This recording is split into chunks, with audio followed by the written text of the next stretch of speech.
If you have a condition in your neck that puts pressure on your spinal cord or spinal nerves, your doctor may recommend a cervical disc replacement. The spine in your neck, also called the cervical spine, has 7 bones called vertebrae. The front part of each vertebra is called the vertebral body, except for the first vertebra. Between most vertebrae is a soft cushion of cartilage called an intervertebral disc.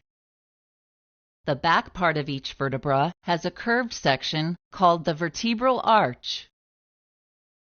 Except for the first vertebra, each vertebral arch has a bony projection called the spinous process.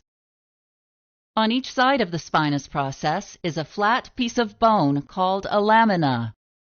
The vertebral arch of the vertebra surrounds and protects your spinal cord. A column of nervous tissue connecting your brain to other nerves in your body. Your spinal cord passes through an enclosed space called the vertebral canal, which is formed by the vertebral arches of your vertebrae. Over time, your cervical spine may develop problems, such as a shrinking disc, a herniated or ruptured disc, or bony growths on your vertebrae called bone spurs.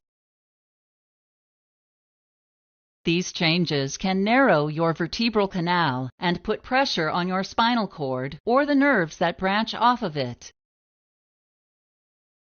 The pressure can cause neck pain and stiffness, or pain, numbness, and weakness in your arms or hands. Before your procedure, an intravenous line, or IV, will be started. You may be given antibiotics through the IV to decrease your chance of infection. You will be given general anesthesia to make you unconscious and pain-free during the procedure. A breathing tube will be inserted through your mouth and down your throat to help you breathe during the operation. Your surgeon will make an incision on your neck. The part of your cervical spine containing the damaged disc will be exposed. Your surgeon will remove the entire damaged disc. Then your surgeon will remove any bone spurs. The vertebral bodies above and below the removed disc will be trimmed to allow placement of an artificial disc. Finally, your surgeon will insert the artificial disc, which may be held in place with screws. The artificial disc is designed to preserve normal motion at this level of your spine. Your skin incision may be closed with skin glue or skin closure tape.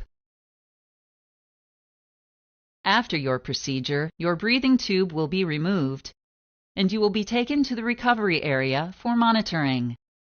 You'll be given pain medication as needed. You may be released from the hospital within 1 to 2 days after your procedure.